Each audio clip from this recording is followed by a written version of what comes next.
Let me tell you something you already know.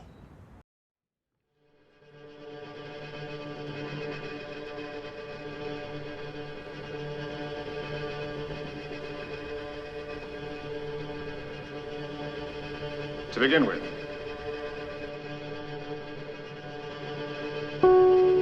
this case should never have come to trial. The state has not produced one iota of medical evidence that the crime Tom Robinson is charged with ever took place. Rolling, sound, speed, deep breaths, relax. You're chewing film, relax. All eyes on you, relax. It's that day. The day you've been dreading. The big one. The full pager. The speech. The maybe there'll be bad weather. The maybe we'll postpone it. The cold sweats from nightmares of forgetting your lines. It's that day. Action. You reach down into the core of the human condition and you resurrect some shrapnel of truth. But you speak what is not only your truth, but everyone's truth. You ascend to your desired archetype, and in these moments, you achieve some sense of immortality of character. And universally, we acknowledge that this is what you will be remembered for. Your vision blurs, you're outside yourself, an out-of-body experience. You come to, and you're not sure what's really happened, but one thing's certain. What you've done can't be undone. Something has shifted. And they know it too.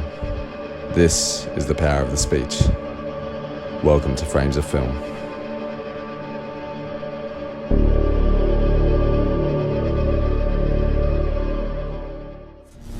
You sly dog! You got me monologuing! I can't believe it. As an actor, I find myself longing to read more than a single line of dialogue. I'm hungry for a monologue. I'm hungry for a speech. Give me text to work with. Give me something to bite into. However, the beauty of this is that it is a rarity in the plays and scripts we see, a diamond in the rough. As an audience, there is some underlying agreement with the playwright that the longer someone speaks, the more they have to say, and therefore, the more important it is for them to say it. Which is why often, these scenes, these biblical, metaphysical, mythic scenes erupt out of the highest of high stakes, the bottom of the ninth, the final quarter. The plays that, the works that last, whether they be plays or fiction, of course, the works that address the condition of mankind at any one time. They're not simply private, emotional works that deal simply with the relationship between private people. They somehow echo the condition of the whole nation or of the world. We typically think it's the dialogue that ramps up the stakes and makes a scene so memorable, but any actor will tell you it is in fact the inverse. It is the stakes that elevate the dialogue. It is the circumstance an actor finds himself in that begets intensity. I can't teach you how to handle yourself when the day comes you find yourself in this situation, but I can give you 4 cute ideas that will settle you and leave space for magic to enter the room. So let's cap that off as number 1. A speech must be earned. Secondly, take your time. You've earned it. Don't rush into anything. Often these complicated speeches come from the esoteric. You're more or less having a conversation with God than you are a physical being. Why speed it up? Have the comfort and freedom in yourself that you have time. You have more than one take. Just relax and really allow yourself to assert meaning to what you are saying. Typically, the recurring note you get from the director is faster. Just say the lines. Speed it up. When you have an abundance of text, there is an art in discovering something new as you speak. Good actors know that you do your homework and you forget it on the day. However, great actors know that there is a third step, a subtle step.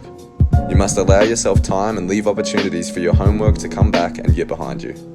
Sure. Even working with Christoph Waltz, watching him work, I learned a little more about movie. I watched him fold a paper. This motherfucker wrote on a thing and was just supposed to put it in his pocket. It seemed like it took him forever to do it. He was like,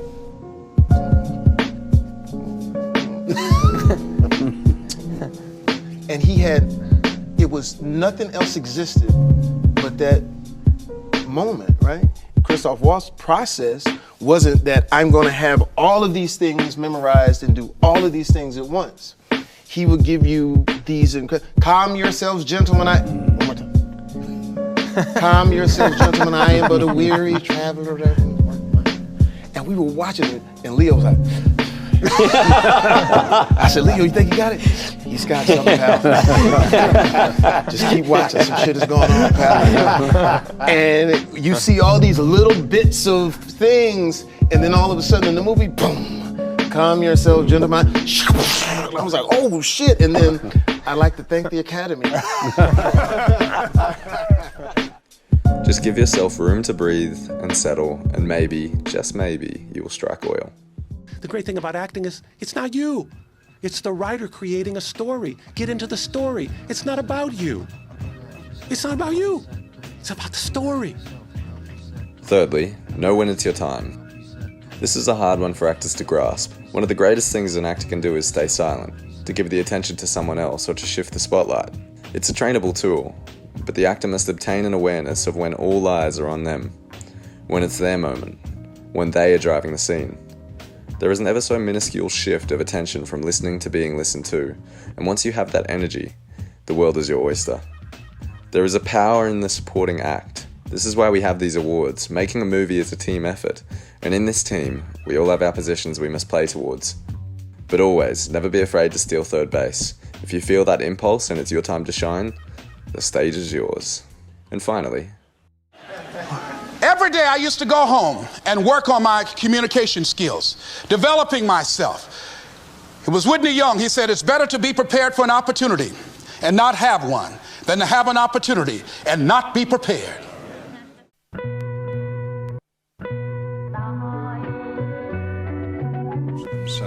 I saw Maurizio Pollini play a late Beethoven sonata recently, and I had a strange feeling for about 5 miraculous seconds that I didn't know whether he was putting the music into the piano or whether he was taking it out of the piano. And acting at its best, Shakespeare, I think, is of that nature, that the actor is the playwright and the character simultaneously. This can only be achieved by the actor having total awareness of all the complexities of Shakespeare. So if we take a speech like Macbeth's last soliloquy, Tomorrow and Tomorrow and Tomorrow, which, to crudely summarize, is a description of total blackness, total despair, that life is finite. It isn't enough just to say that and put that quality of despair into the voice and just hope it and just follow the rhythms. You've got to do many more things as well. You have to think and have analysed in rehearsal totally, so that your imagination, being fed by the concrete metaphors, concrete images, pictures, can then feed through into the body, into gesture, into timbre of voice, into eyelids, into every part of the actor's makeup. So much one could say about it, but just let me run through the last words of each line, and you will see that they add up to what the speech is all about. Hereafter, word, tomorrow, today, time, fools, candle, player, stage, tale, fury, nothing.